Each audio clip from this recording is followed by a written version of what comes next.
Hello guys, நான் தான் உங்கள் தினேஷ் குட்டி ரைடர். எல்லோரும் எப்படி இருக்கீங்க? எல்லோரும் நல்லா இருப்பீங்க நம்புகிறேன். நானும் நல்லா இருக்கேன். இன்றைக்கி நம்ம இந்த வீடியோவில் என்ன பார்க்க போகிறோம்னா, நம்ம வண்டியில் வந்து சிம்பாவில் வந்து செல்ஃப் சுவிட்ச் ப்ராப்ளம் இருந்துச்சு. நம்ம சர்வீஸ் விட்டு இருந்தோம். வண்டி வந்து செல்ஃப் சுவிட்ச் மாற்றினாங்களா இல்லைன்னு தான் சொல்ல போகிறேன். அடுத்து நிறைய பேர் கமெண்ட் பண்ணியிருந்தீங்க, வண்டியில் நிறைய ப்ராப்ளம் வருது. ரேடியேட்டர் ப்ராப்ளம், பின்னாடி இந்த இடம் உடஞ்சிச்சு, அடுத்து ரேடியேட்டர் ஃபேன் ப்ராப்ளம், செல்ஃப் சுவிட்ச் ப்ராப்ளம், அடுத்து நிறைய ப்ராப்ளம்ஸ் வந்து கமெண்ட் பண்ணியிருந்தீங்க. அது மைலேஜ் எவ்வளோ தருதுன்னெலாம் கேட்டிருந்தீங்க. கண்டிப்பாக மைலேஜ் டெஸ்ட் பண்ணி போடுறேன் உங்களுக்காக. அதே போல் இப்போ வந்து நம்ம வண்டியில் மெயினாக வந்து செல்ஃப் சுவிட்ச் தான் ப்ராப்ளம் இருந்துச்சு. ஆல்ரெடி வீடியோ போட்டிருந்தேன். V4 R15v4 வந்து positive negative plus R minus வந்து வீடியோ போட்டிருந்தேன். அந்த வீடியோ வந்து உங்களுக்கு ஐ பட்டனில் மேலே கொடுக்குறேன். அந்த வீடியோ போய் பாருங்கள். இப்போ வந்து என்னோட வண்டியில் செல்ஃப் சுவிட்ச் வந்து நான் மாற்றிருக்கேன். சர்வீஸ் கொடுத்துருந்தேன், வந்து மாற்றிட்டாங்க. வாரண்டியில் தான் கிளியர் பண்ணியிருக்கோம். வாரண்டிக்காக பண்ணி செல்ஃப் சுவிட்ச் வந்து மாற்றிட்டாங்க. வாங்க உங்களுக்கு வந்து காட்டுறேன். அந்த வீடியோ சுவிட்சஸ் காட்டுறேன் இப்போ எப்படி ஒர்க் ஆகுதுன்ட்டு. வாங்க நம்ம போய் பார்ப்போம். இதாங்க செல்ஃப் சுவிட்ச். இந்த இடம் வந்து ஃபஸ்ட்டு வந்து இது போல் ஜாம் ஆகிட்டே இருக்கும். இங்கே வந்து இங்கே நின்றோம். அந்த வீடியோ வந்து மேலே சைடில் போடுறேன் உங்களுக்காக. அதை போய் சைடில் போடுறேன். அதே போல் இதில் தெரியல, முழுசாக வந்து உங்களுக்கு தெரியணும் அப்படின்னா லிங்க் வந்து ஐ பட்டனில் கொடுத்துருப்பேன். அதை ஒட்டி போய் பாருங்கள். டிஸ்கிரிப்ஷன்லேயே கொடுக்குறேன் அந்த வீடியோவை. ப்ளஸ் ஆர் மைனஸ் R15v4 வந்து plus R minus video already போட்டிருக்கேன். அதை வந்து ஐ பட்டன்லையும் இதுலேயும் டிஸ்கிரிப்ஷன்லேயே கொடுக்குறேன் லிங்க்கு. நீங்கள் வந்து அதை டெஸ்ட் பண்ணி பாருங்கள். அதே போல் இது ப்ராப்ளம் இருந்ததை வந்து நான் சைடில் இந்த வீடியோவில் வந்து சைடில் வந்து சின்ன கிளிப்பு ஒன்று, சின்ன ஒரு ஷார்ட் வந்து ஒன்று ப்ளே பண்ணி காட்டுறேன். மேலே உங்களுக்கு தெரியும் எப்படி ஜாம் ஆச்சு, எப்படி நின்றுது வந்து உங்களுக்கு காட்டுறேன். சுவிட்சஸ் இப்போ வந்து வாரண்டியில் தான் கிளியர் பண்ணி கொடுத்தாங்க. ஷோரூமில் கொடுத்ததுக்கு ஃபஸ்ட் டைம் வந்து சர்வீஸ் பண்ணி தான் போட்டாங்க. ஆனால் எனக்கு திரும்பி ப்ராப்ளம் இருந்துச்சு. லாஸ்ட்டாக சர்வீஸ் விட்டால் போவே உங்களுக்கு வந்து வண்டி பேசி போட்டிருப்பேன்.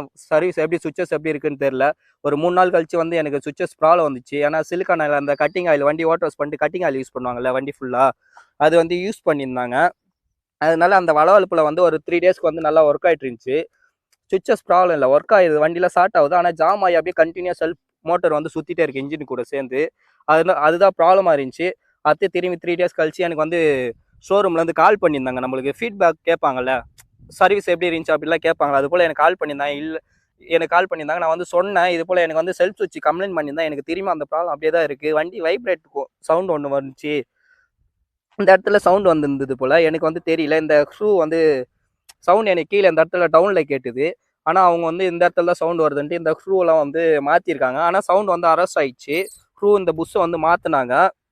அதனால டர்ன்னு ஒரு சவுண்ட் வருதுன்னா இந்த இடத்துல தான் ப்ராப்ளம் போல். இதை வந்து ஷூலாம் மாற்றி டைட் பண்ணாங்க. சவுண்டு நின்றுச்சு, ஓகே. அந்த சவுண்டு நின்றது, ஓகே. ஆனால் செல்ஃப் சுவிட்ச் வந்து பண்ணி கொடுக்கல எனக்கு. சும்மா திரும்பி கலட்டிட்டு டெஸ்ட்டு ஏதோ ஆயிலை போட்டு க்ளீன் பண்ணி கொடுத்துருக்காங்க. ஆனால் எனக்கு 3 டேஸ் தான் வந்து கொஞ்சம் ஜாம் ஆகாமல் இருந்துச்சு. 3 டேஸ்க்கு அப்புறம் அந்த ஆயில் டெஸ்ட்லாம் போக போக, அழுக்கு உள்ளே போக போக, இந்த இடம்லாம் அழுக்காக அந்த ஆயிலெலாம் போக போக வந்து எனக்கு வந்து திரும்பி ப்ராப்ளம் ஆக ஆரம்பிச்சிச்சு. ஒரு 3 டேஸில் கரெக்டாக அவங்களும் வந்து எனக்கு கால் பண்ணாங்க. இது போல் எனக்கு ப்ராப்ளம், எனக்கு சர்வீஸ் நல்லா இல்லை அப்படின்ட்டு நான் வந்து ஃபுல்லாக சொன்னேன். உடனே அவங்க என்ன சொன்னாங்க, உடனே எனக்கு வந்து வண்டி எடுத்துகிட்டு வாங்க, உங்கள் வண்டி யார் பட்டாங்களோ அவங்ககிட்டே கொடுங்க அப்படின்னு சொன்னாங்க ஷோரூமில். ஓகே, எனக்கு வந்து அவங்கள கால் பண்ண சொல்லுங்கள், நான் வரேன், என்றைக்கு வரலான்னு கேட்டேன். நீங்கள் இப்பயே கூட வாங்க அப்படின்னாங்க. சரி, எனக்கு வந்து டியூட்டி இருக்குது, நான் மண்டே வரேன் அப்படின்னு சொன்னேன். மண்டே எடுத்துகிட்டு போய் வண்டி கொடுத்தேங்க.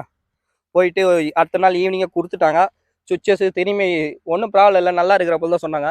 எனக்கு ஓகே, நான் ஓட்ட சொல்ல எனக்கு பிரச்சனை இல்லை. ஃப்ரெண்ட்ஸுங்கிட்ட வண்டி கொடுக்க சொல்ல கண்டிப்பாக ப்ராப்ளம் வருது, அப்படியே ஜாம் ஆயிடுது, அப்படியே ஃப்ரெண்ட்ஸுங்க வந்து வண்டி எடுத்துகிட்டு போயிடறாங்க. அதனால் எனக்கு பெரிய ப்ராப்ளமாக, செல்ஃப் மோட்டர் பெரிய ப்ராப்ளம் வச்சுச்சுன்னா பெரிய செலவு.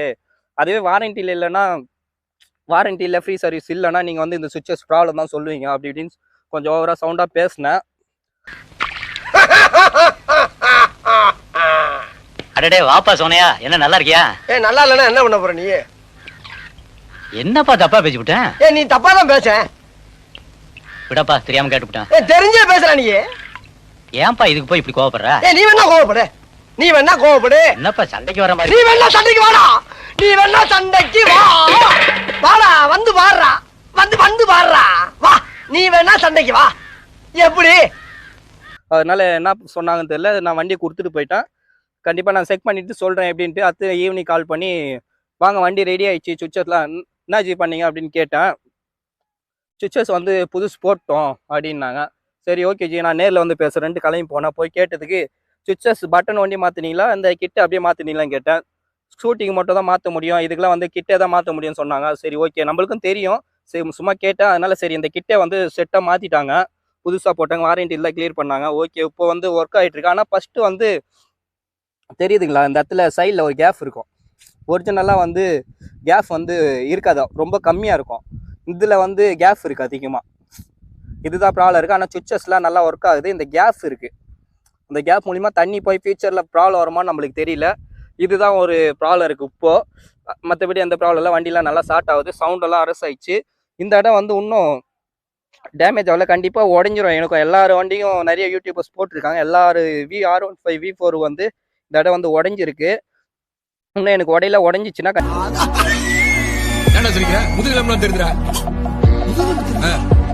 கண்டிப்பாக நான் வந்து இதுக்கான சொல்யூஷன் வந்து உடையாமல் எப்படி பார்க்கறது, இதை எப்படி திரும்பி ரெடி பண்ணுறது அப்படின்னு கேட்குறேன். கண்டிப்பாக வீடியோ போடுறேன் உங்களுக்காக. அடுத்து நான் ஷோரூமில் கேட்டேன், இது உடஞ்சா எவ்வளோ வந்து ப்ரைஸ் ஆகும் அப்படின்னு கேட்டேன். 2000 கிட்ட சொல்கிறாங்க.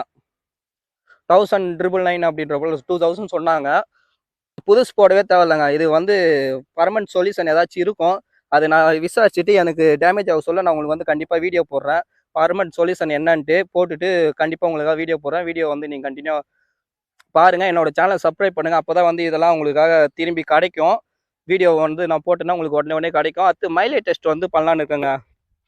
நிறைய பேர் கமெண்ட்டில் கேட்டிருந்தீங்க, உங்கள் வண்டி எவ்வளோ வருது, 43, 50 எவ்வளோ கொடுக்குது. நிறைய பேர் வந்து நிறைய 70லாம் போடுறாங்க மைலேஜ். என்ன கொடுக்குது? இது எங்க கொடுக்குது? நம்ம தானே அதை கொடுத்துக்கிட்டு இருக்கோம். அத கேட்கல, மைலேஜ் என்ன கொடுக்குதுன்னு கேட்டேன். மைலேஜ் 50 கொடுக்குதுண்ணே. 50? ஏயா எனக்கு மட்டும் 45, உனக்கு மட்டும் அப்புறம் 50 கொடுக்க. அதுக்கே ஏன்ட கோவப்படுற? கம்பெனிக்காரன் போய் கேளு. கம்பெனிக்காரன் என்னடா கேக்குறது? எங்க ஊர்ல இருக்க அத்தனை பேருமே இந்த வண்டி தான் வச்சிருக்கான். எவனை கேட்டாலும் 45 தான் கொடுக்குது, 45 தான் கொடுக்குங்கிற. உனக்கு மட்டும் அப்புறம் 50 கொடுக்கும். உங்க ஊருக்காரருக்கு அப்புறம் 50 கொடுக்க. இரியா பேசி இருக்கும்போது எனக்கு ஊர்ல பத்தி இருக்கிற நீ ஊரனடா உலகத்தை எழுப்பட்டா. எப்படி 50 கொடுக்க? எப்படி 50 கொடுக்க? இங்க பாரு, இது எனக்கு